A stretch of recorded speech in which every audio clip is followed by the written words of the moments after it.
Again, welcome to my channel Anil Sagwani Udaipur.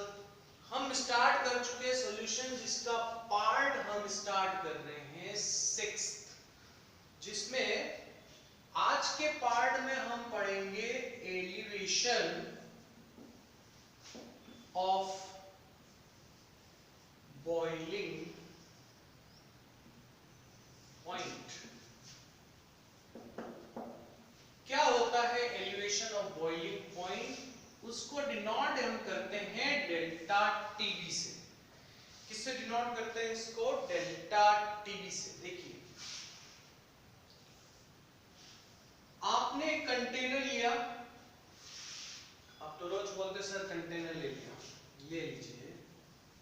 इसमें मैंने water डाला, वाटर मतलब 2 मिनट के लिए प्योर सॉल्वेंट लिया, ठीक है। ये है आपका प्योर सॉल्वेंट, जिसके ऊपर यहां पर केवल क्या है? सॉल्वेंट पार्टिकल है। इस कंटेनर को हम कर देते हैं बंद, रोज का ही का। अब आपने इस कंटेनर में जो सॉल्वेंट लिया है, बीच बीच में सॉल्यूट डाल दिया है, और ये सॉल्यूट कौन सा है? Non volatile solute. बीच बीच में कौन सा सॉल्यूट है? नॉन वोलेटाइल सॉल्यूट है। तो ये आपका क्या बन गया? सॉल्यूशन। तो मेरा पहला क्वेश्चन है कि किसकी वेपर प्रेशर ज्यादा होगा? तो आपको पता है P naught is greater than P solution. रोज यही बात कर रहे हैं कि इसका सरफेस एरिया ज्यादा है तो वेपर ज्यादा बनेगी, तो प्रेशर भी क्या होगा? ज्यादा। इधर सरफेस एरिया कम हो गया तो वेपर कम बनेगी, और प्रेशर भी क्या हो जाएगा? वेपर प्रेशर भी कम हो जाएगा। और इसको हम लर्न भी कर चुके हैं, vapour pressure of pure solvent is greater than vapor pressure of solution। मेरे ख्याल से पिछले 3 लेक्चर में या उससे भी 4 लेक्चर में रोज यही बात हो, और क्यों हो रही है उससे रिलेटेड बात भी हम समझ सकते हैं कि हमने एक डिस्कशन किया था कि जिसका वेपर प्रेशर ज्यादा होता है उसका बॉइलिंग पॉइंट क्या होता है? कम होता है। अब देखिए कि इसका वेपर प्रेशर ज्यादा है तो इसका बॉइलिंग पॉइंट क्या होगा? कम, और सॉल्यूशन बनते समय उसका बॉइलिंग पॉइंट बढ़ जाएगा। कहने का मतलब है कि वाटर के बारे में अगर बात करूं तो इसका बॉइलिंग पॉइंट 100 डिग्री सेंटीग्रेड है, और मैंने उसको जब सॉल्यूशन बना दिया, अब वो कौन से फेज में है? सॉल्यूशन फेज में है, तो उसका बॉइलिंग पॉइंट बढ़ जाएगा, माना कि 100.5 डिग्री सेंटीग्रेड हो गया। क्यों हुआ? देखिए लॉजिकल बात कि जिसका वेपर प्रेशर ज्यादा है उसका बॉइलिंग पॉइंट क्या होगा? कम, और जिसका वेपर प्रेशर कम है उसका बॉइलिंग पॉइंट क्या होगा? ज्यादा होगा। इसे ही हम कहते हैं एलिवेशन ऑफ बॉइलिंग पॉइंट, ठीक है। तो बात समझ में आ गई होगी कि इसकी वेपर ज्यादा बन रही है, इसकी वेपर कम बन रही है, तो vapour pressure of pure solvent is greater then vapour pressure of solution. तो इसका वेपर प्रेशर ज्यादा है तो बॉइलिंग पॉइंट कम है, इसका वेपर प्रेशर कम है तो इसका बॉइलिंग पॉइंट ज्यादा होगा। मेरे ख्याल से बात समझ में आ गई होगी। मैं इसको एक दूसरे लैंग्वेज में भी एक्सप्लेन कर देता हूँ। चलिए, तो इसको मैं एक दूसरे लैंग्वेज में भी इसको मैं एक्सप्लेन कर देता हूँ। देखिए, अगर आपने प्योर वाटर लिया, ये क्या लिया? प्योर वाटर, तो इसका बॉइलिंग पॉइंट कितना है? आप सब जानते हैं कि कहेंगे सर 100 डिग्री सेंटीग्रेड इसका क्या है?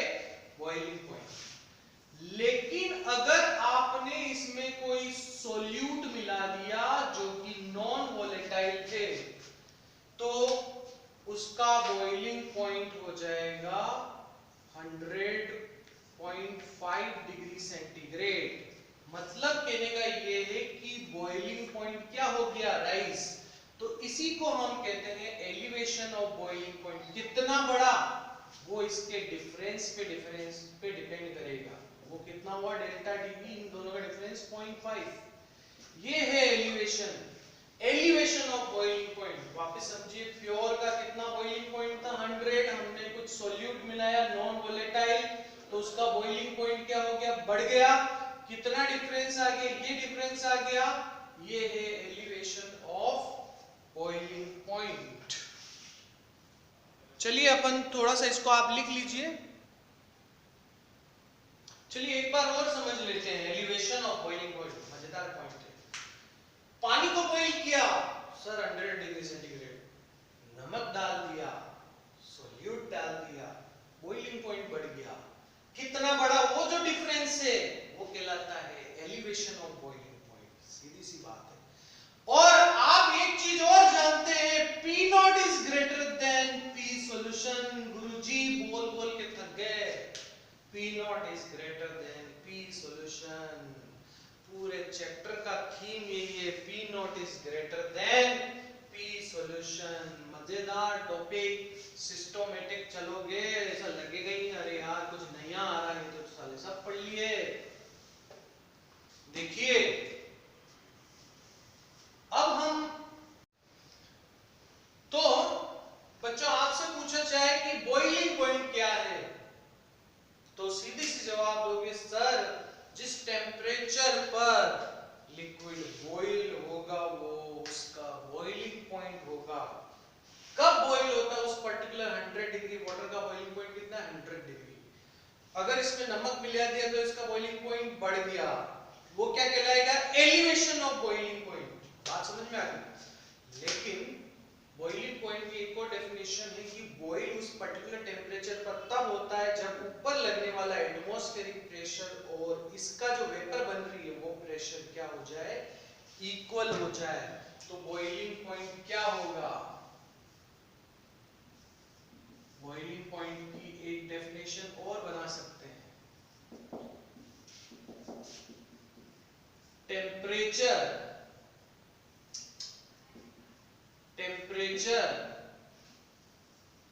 where vapor pressure of liquid या solution become equal to atmospheric pressure। देखिए समझ में आई बात। Temperature where vapor pressure of liquid become atmospheric pressure, at that temperature liquid start boiling, at that temperature liquid start boiling, that temperature is called boiling point। यानी आप तो ये बात समझे, वो टेम्परेचर जहां वेपर प्रेशर लिक्विड का atmospheric pressure के क्या हो जाता है, बराबर हो जाता है, उस टेम्परेचर पर लिक्विड स्टार्ट होता है बॉइलिंग। देखिए इसको ग्राफ से कैसे समझेंगे। इधर मैं ले रहा हूं वेपर प्रेशर, क्योंकि अपने वेपर प्रेशर लेना ही है। इधर ले रहा हूं टेम्परेचर, ठीक है। तो दो ही चीजें होनी चाहिए कि सर एक तो वेपर प्रेशर से रिलेशन है और टेम्परेचर से। बॉइलिंग पॉइंट का इनके अलावा, दो चीजों के अलावा हमारा किससे रिलेशन है ही नहीं। तो टेम्परेचर नीचे वेपर प्रेशर को वेरी करेंगे, टेम्परेचर के साथ वेपर प्रेशर वेरी होगा। देखते कैसे होता है। ये जो अपन एक ले लेते हैं, यहां पे हम ले लेते हैं एटमॉस्फेरिक प्रेशर, या अगर कोई एक्सपेरिमेंट कर रहे हैं तो इसको हम एक्सटर्नल प्रेशर भी कह सकते हैं। अगर आप एक्सटर्नल प्रेशर बढ़ा देंगे तो बॉइलिंग पॉइंट भी बढ़ता है। अभी हम एटमॉस्फेरिक प्रेशर पे ही बात कर लेते हैं। तो यहां वेपर प्रेशर बहुत इजी है, देखिए कुछ भी याद नहीं करना, आपको डेफिनेशन याद है, बॉइलिंग पॉइंट पता है। बॉइलिंग पॉइंट वो टेम्परेचर जहां पे वेपर प्रेशर लिक्विड का एटमॉस्फेरिक प्रेशर के बराबर हो जाता है। ये टेम्परेचर यहाँ है, वेपर प्रेशर यहाँ है, उसके बीच में ग्राफ खींचा, तो ये कौन सा प्रेशर है? Atmospheric pressure.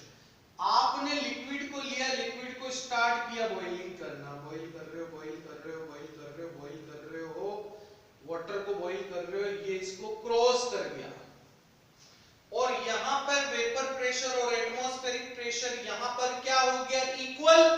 तो यहां पे लिक्विड स्टार्ट बॉइलिंग और ये टेम्परेचर कहलाएगा आपका प्योर है तो T नॉट B। प्योर के लिए नॉट आता है, P नॉट B। ये क्या है? वेपर प्रेशर, सॉरी इधर क्या चल रहा था? टेम्परेचर। इधर क्या है? टेम्परेचर। ये किसके लिए है? वाटर के लिए। ठीक है। अब आप एक चीज जानते हैं, P naught is greater than P solution. P not अब सॉल्यूशन है तो उसका P नॉट उसके थोड़ा सा नीचे होगा। P प्योर है तो प्योर का वेपर प्रेशर ज्यादा होगा, सॉल्यूशन बनाने पर उसका वेपर प्रेशर कम होगा। वो स्टार्ट यहां से होगा, बॉइल करना, ये बॉइल हुआ तो बॉइल होते होते यहाँ पे सॉरी गर्म किया तो वेपर बढ़ी, वेपर बढ़ते बढ़ते यहाँ आके वो बॉइल हुआ, क्योंकि यहाँ वेपर प्रेशर किसके बराबर हो गया? एटमॉस्फेरिक प्रेशर के। तो इसको हम क्या कहेंगे? TB, boiling point of solution. तो T नॉट B क्या है? Boiling point of pure solvent. Generally हम वाटर लेते हैं सॉल्वेंट में, पर एक्सपेरिमेंट में बेंजीन भी लेते हैं। तो PB क्या होता है? Boiling point of solution. अब देखो ये इससे बढ़ गया। पहले बॉइलिंग पॉइंट अपन ने जैसे एज्यूम किया 100 डिग्री, अब कितना हो गया? 100.5 डिग्री सेंटीग्रेड। और आप ये भी कह रहे हैं P नॉट ज्यादा है, P सॉल्यूशन कम है। किसी भी टेम्परेचर पे देखोगे P नॉट ज्यादा है, P सॉल्यूशन कम है। ठीक है, किसी भी टेम्परेचर पे P नॉट ज्यादा है, P सॉल्यूशन कम है। ये तो बात समझ में आ गई। तो डिफरेंस कैसे निकलेगा? इन दोनों का डिफरेंस जो है वही तो कहलाएगा डेल्टा TB। इन दोनों का डिफरेंस है वही तो डेल्टा कहलाएगा। एलिवेशन ऑफ बॉइलिंग पॉइंट कितना? बॉइलिंग पॉइंट बड़ा। तो एलिवेशन ऑफ बॉइलिंग पॉइंट कैसे निकलेगा? Delta TB is equal to T solution ज्यादा है, T not B, sorry TB कह देता हूं इसको सॉल्यूशन के लिए।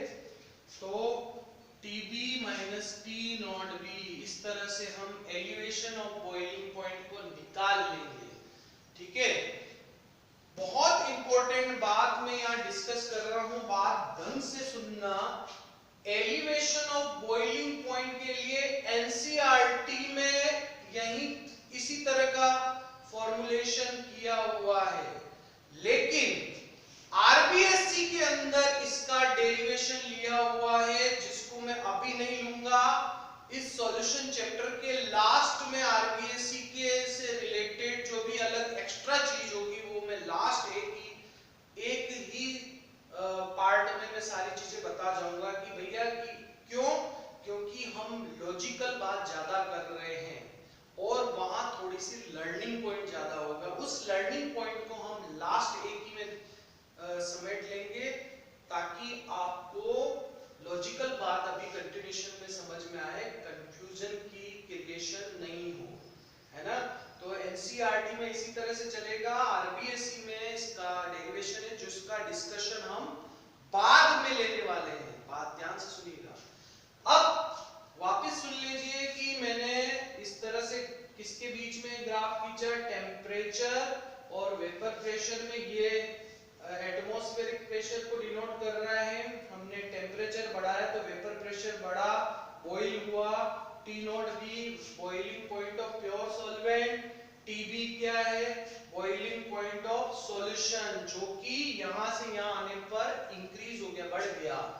इस दोनों के डिफरेंस को जो बड़ा है उसको ही हम एलिवेशन ऑफ बॉइलिंग पॉइंट कहते हैं। और बहुत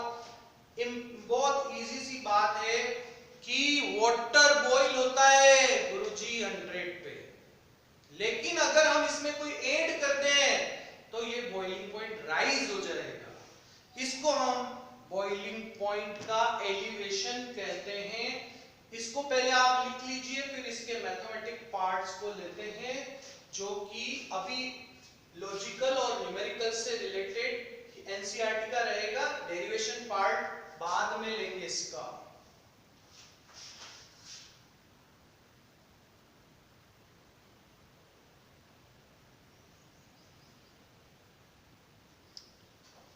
अब देखिए, जो एलिवेशन ऑफ बॉइलिंग पॉइंट की हम बात कर रहे हैं, एक्सपेरिमेंट से पता पड़ा कि elevation of boiling point is directly proportional to small m। small m का मतलब क्या होता है? मोलालिटी। ठीक है, तो मोलालिटी की यूनिट क्या होती है? सर आज तो बोरी कर रहे हो, मोल पर केजी। ये सॉल्वेंट के लिए और ये किसके लिए? ये सॉल्यूट के लिए और ये सॉल्वेंट के लिए। Number of mole dissolve in 1 kg of solvent. तो मैं डेल्टा टीबी को इस तरह से भी लिख सकता हूं, number of mole of solute divided by weight of solvent in kg, kilogram. अब आपका एक क्वेश्चन आता है कि elevation of boiling point is colligative properties. तो आप यहां प्रूव कर चुके हैं। क्वेश्चन आपका एनसीईआरटी में है, इस तरह के क्वेश्चन छोटे से आते हैं, तो आप कहेंगे कि ये number of mole of solute पे डिपेंड कर रहा है। जो चीज उसके नंबर पे डिपेंड करती है, नेचर पे डिपेंड नहीं करती, उसी को हम क्या कहते हैं? Colligative property. इस स्टेटमेंट को लिख के आप लिख सकते हैं कि elevation of boiling point is a colligative property because it depends on number of mole of solute particle।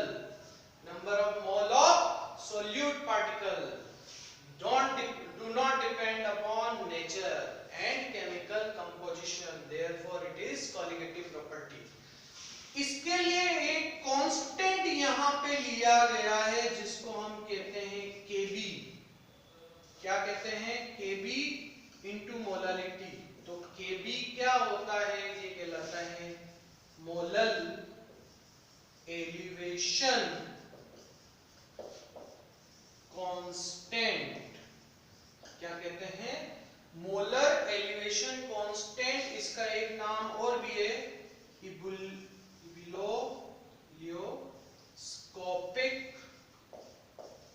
Constant. इबुलोस्कोपिक constant भी कहते हैं। तो एक छोटा क्वेश्चन यहां से और बनता है, वो ये कि मोलल एलिवेशन कांस्टेंट या इबुलोस्कोपिक कांस्टेंट की डेफिनेशन बताओ। ये सीबीएसई के 1 मार्क्स क्वेश्चन में आया हुआ क्वेश्चन है कि डेफिनेशन पूछी गई है। तो डेफिनेशन, इसका मीनिंग आप जानते हैं। चलिए मैं इस डेफिनेशन को वापस से बता देता हूं या पूरा ढंग से बता देता हूं। सबसे पहले आप यहां तक लिख लीजिए, उसके बाद हम आगे बात करते हैं।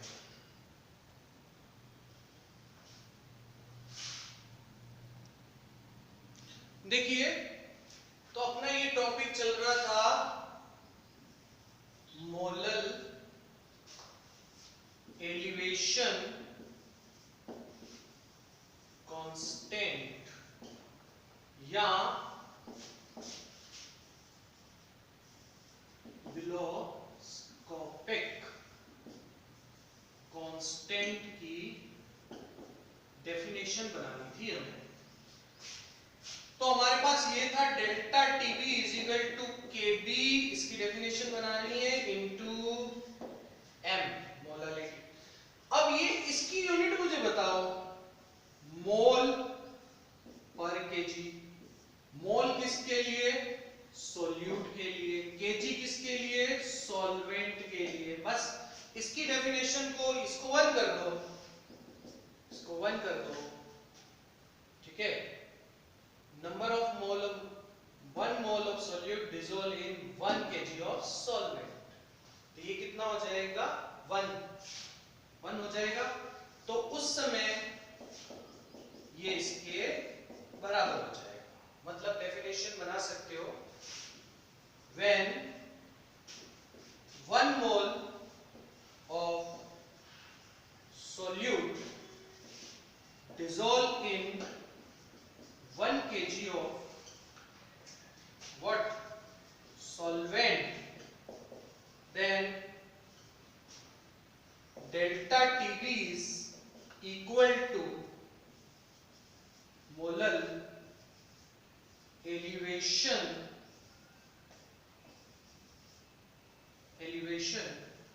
कांस्टेंट। बस सिंपल सी बात है। या आप ये भी लिख सकते हो when concentration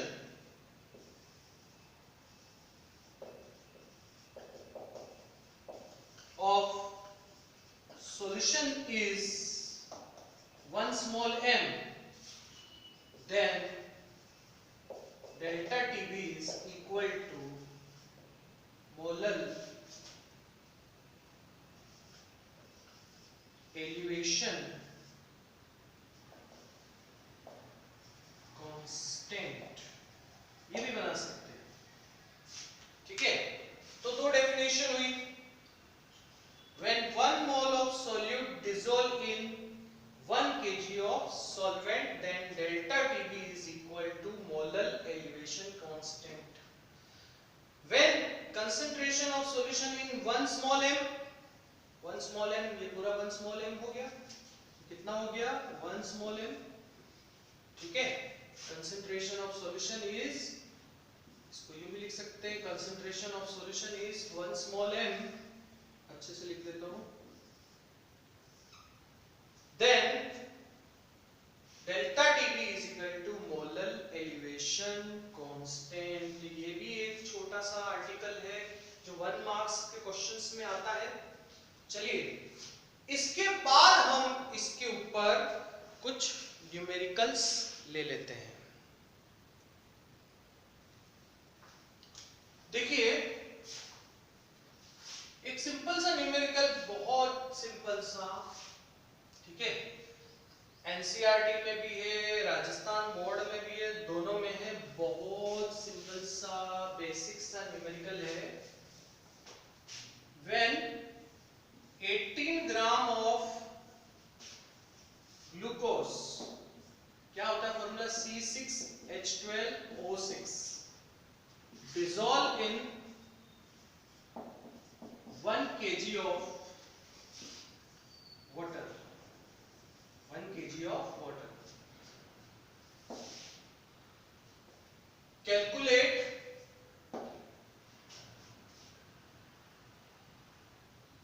boiling point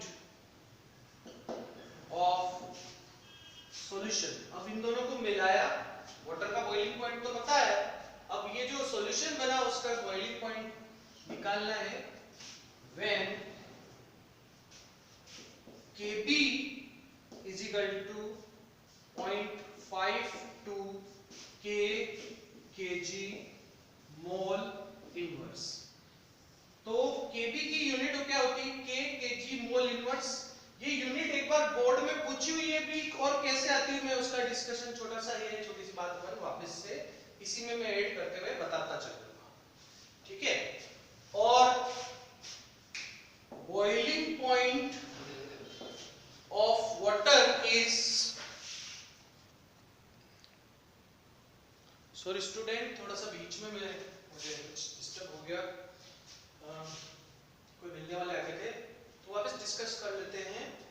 मैं वीडियो को कट नहीं कर रहा हूँ, कट करने से आपको कम समझ में आता है, मैं वापस बता देता हूँ क्या किया है। बहुत सिंपल सी बात की है कि हमने वाटर लिया 1 kg और इसमें हमने डाला 18 ग्राम ग्लूकोज, तो नेचुरली इसका बॉइलिंग पॉइंट क्या होगा, बढ़ेगा, एलिवेशन ऑफ बॉइलिंग पॉइंट, नया बॉइलिंग पॉइंट आपको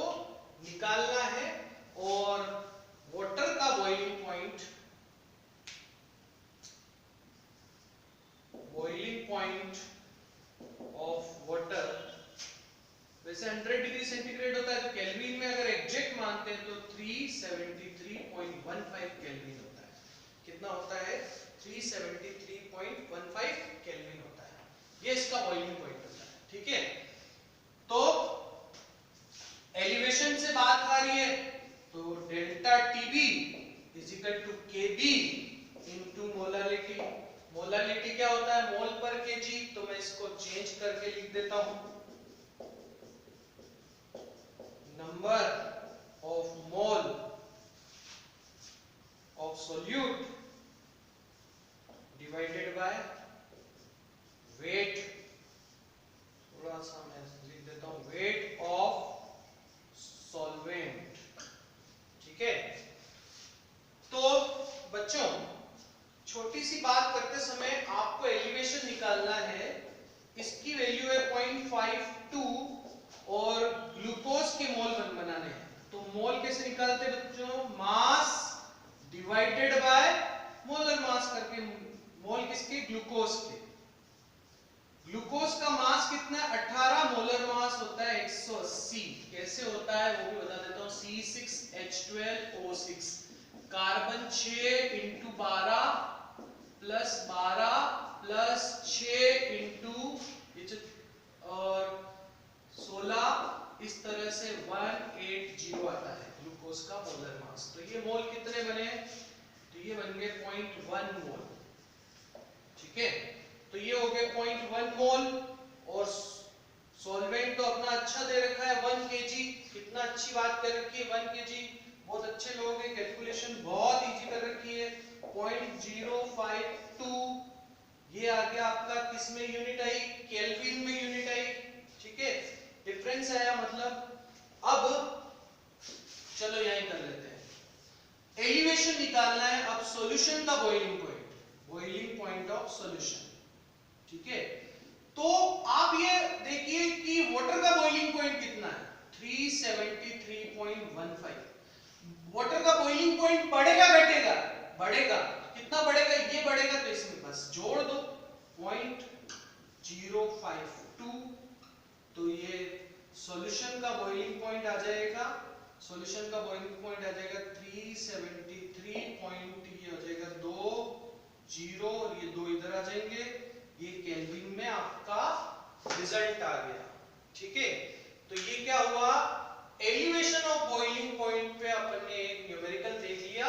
मुझे एक और बात बतानी थी कि इसकी यूनिट केजी मोल इनवर्स कैसे आई। वो छोटा सा डिस्कशन में और कर लेता हूं, आप इसका स्क्रीनशॉट ले लीजिए।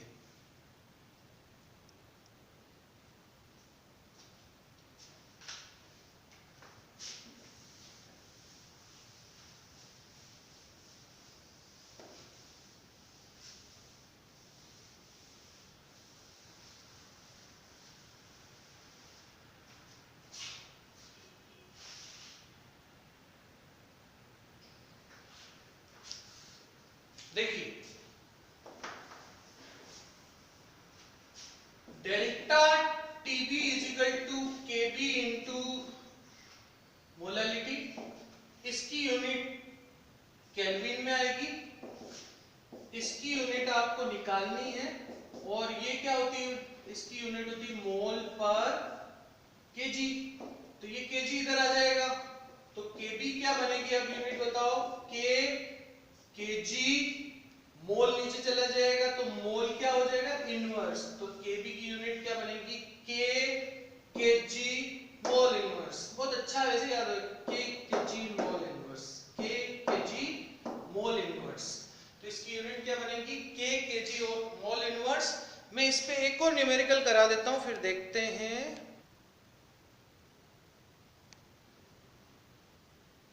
एक क्वेश्चन आपका मैंने बोर्ड पे लिख लिया है। बेंजीन का बॉइलिंग पॉइंट इतना दे रखा है। हमने non volatile solute 90 gram benzene में डाला तो उसका बॉइलिंग पॉइंट इतना बढ़ गया। तो बॉइलिंग पॉइंट बढ़ना मतलब आपको इन दोनों से मतलब क्या पता पड़ा कि डेल्टा टीबी निकालना है। इन दोनों के डिफरेंस से हम क्या निकाल देंगे? Delta TB. और बॉइलिंग पॉइंट इतना बड़ा है, कैलकुलेट मोलर मास सॉल्यूट का। ये बेंजीन का केबी दिया हुआ था, जैसे वाटर का केबी पहले दिया हुआ था, ये किसका दिया हुआ है, बेंजीन का। मैंने ये मेंशन नहीं किया पर अंडरस्टूड है, जिस सॉल्वेंट के बारे में बात कर रहे हैं उसके रेस्पेक्ट में ही वो केबी दिया हुआ होता है।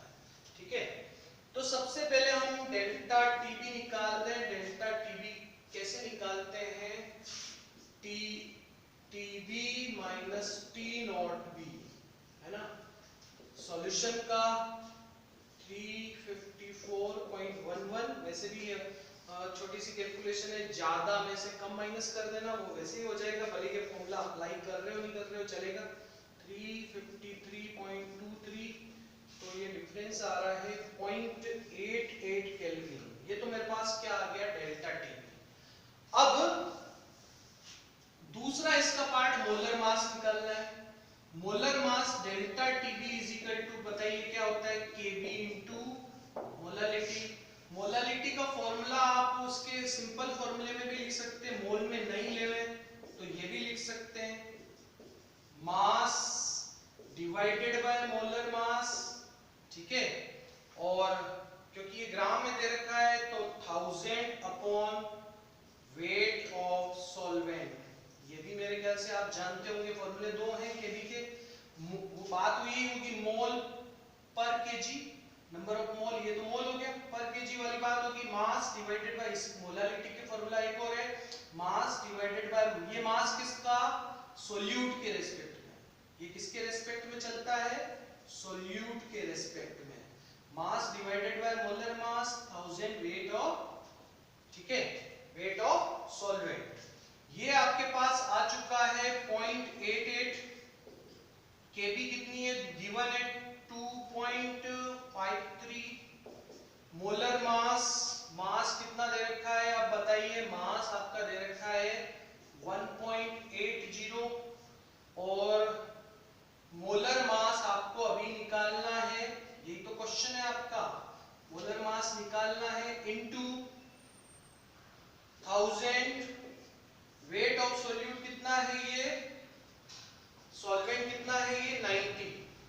इस तरह से हम इसका मोलर मास निकाल देंगे। मैंने कैलकुलेट कर रखा है, इसका मोलर मास आ रहा है, इसका मोलर मास आ रहा है 2.53, सॉरी 57.5, कितना आ रहा है ये, 57.5।